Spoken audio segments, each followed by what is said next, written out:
केला म्हणून या देहामध्ये आल्यानंतर भक्तीही पाहिजे, पण ती प्रेमपूर्वक भक्ती पाहिजे. आता तुम्ही म्हणता प्रेमपूर्वक भक्ती म्हणजे कशी आहे का नाही. आता अजून अगदी सोपं उदाहरण देते.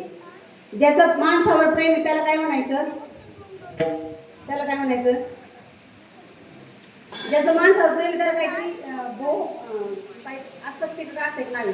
ज्याचं विषयावर प्रेम आहे त्याला काय म्हणायचं, आसक्ती आहे का नाही. आणि ज्याचं भगवंतावर प्रेम आहे त्याला काय म्हणायचं, भक्ती आहे का नाही. ज्याचं विषयावर प्रेम आहे त्याला म्हणायचं आसक्ती, आणि ज्याचं भगवंतावर प्रेम आहे त्याला म्हणायचं भक्ती. कारण हा प्रेमाचा दाता फक्त भगवंतच आहे. इतरत्र कुठंही ते प्रेम मिळणार नाही, मिळू शकत नाही. आणि मिळालं तर 100 नवरे मिळेल याची गॅरंटी आहे का. जोवरी चळगा तोवरी म्हणती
पैसा आहे तोपर्यंत बहीण भावाकडं आणि भाऊ बहिणीकडं. विठ्ठल गोरक्षण म्हणतात पैसा पाहिजे, बरोबर आहे. कारण जन हे दिले घेतल्याचे नाही रे नाही कुणाचे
सांभाळ करायचा का नाही. पण भक्तीमध्ये ज्ञान कर्म आणि भक्ती आहे का नाही. कर्म तर करावं लागेल. कर्मयोगी कोण होते, सावतोबा होते आहे का नाही. मग कर्म ही करायचंय, पण कर्म करता करता धर्म सांभाळायचा, यालाच म्हणायचं भक्ती आहे का नाही. जे जे दिसे भूत ते ते हरी रूप पूजा ध्यान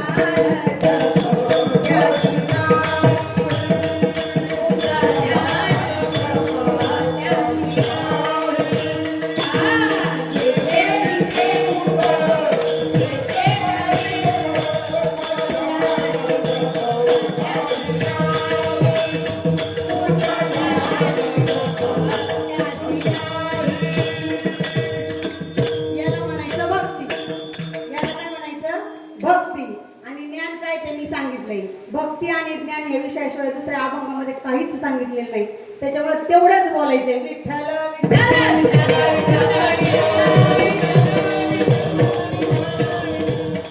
जे जे दिसे भूत ते ते मानिजे भगवंत हा भक्ती योग निश्चित जाणा जाणा. हे कोण गण्या बाप्या म्हणलंय का?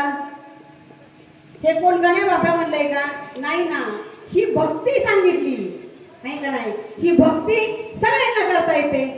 सगळ्यांचे येथे आहे अधिकार युगी उद्धार हरीच्या नामे. आणि ही भक्तीचा म्हणजे ह्या प्रेमाचा दाता कोण असेल विषय इथपर्यंत आला होता आपला ना. प्रेमाचा दाता कोण आहे? भगवंत आहे. आणि त्या वर्म काय, त्या प्रेमाचं वर्म काय आहे? नाम आहे नाही का नाही. त्या प्रेमाचा दाता भगवंत आहे आणि त्या प्रेमाचं वर्म नाम आहे. नामाने प्रेम उत्पन्न होतं आणि प्रेमाने भगवंताची प्राप्ती होती. परंतु कसं आहे हे कळण्यासाठी काय करावं लागतं? आज दिवस शेवटचा होता म्हणून आज प्रेमच सांगणं गरजेचं होतं. कारण का? तर प्रेमाशिवाय भगवंत मिळत नाही. आता आज आपल्याला भगवंताकडे प्रेम मागण्याचा अधिकार आहे.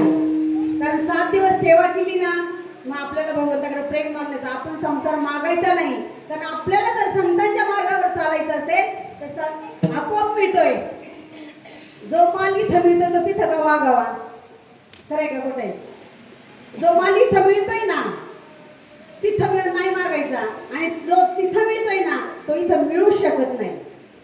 तिथं तरी मिळेल, हा जो इथला माल मागितलाय तो तिथं देतो. कारण भगवंताचं सगळ्यावर प्रेम आहे. तो सगळ्यांना सगळं काही देतो आहे का नाही. तो सगळ्यांना सगळं काही देतो. पण तो जो माल इथं आहे तो तिथं मागायचं नाही. इथं सगळं काही आहे, संसारामध्ये मुलं संसार होत राहतो, पण इथं फक्त प्रेम नाही. प्रेम सुख दे, प्रेम सुख दे,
प्रेम सुख दे, प्रेमाविना नाही.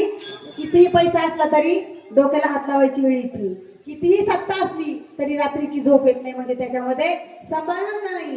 मुलगा झाला शेवटपर्यंत सांभाळण्याची गॅरंटी नाही म्हणजे समाधान नाही. मग कुठल्याही गोष्टीमध्ये समाधान नाही. समाधान कशात आहे? तर भगवंता तुझ्या प्रेमात आहे. आपला तो एक देव करून घ्यावा हे हरी प्राप्तीसी उपाय धरावे संतांचे ते पाय तेने साधीची साधने तुटती भावाची बंधने. मग प्रत्येकामध्ये सुख कशा कोणाकडे आहे? सुख रुपायचा तुझा कोण सांगा माझ्या पांडुरंगा सारिका तो. मग जर सुख पाहिजे असेल तर ते देवाजवळ आहे. आणि देव जर पाहिजे असेल तर संतांना शरण गेल्याशिवाय ते मिळत नाही. म्हणून प्रेम सुख देई प्रेम सुख देई प्रेमाविना. आता पुन्हा इथं ज्ञानाचा विषय आला. रांडेविना जीवे शृंगार पाय केला आणि प्रेमाविना झाला ज्ञानी जैसा. याला पूर्ण ज्ञान म्हणतात.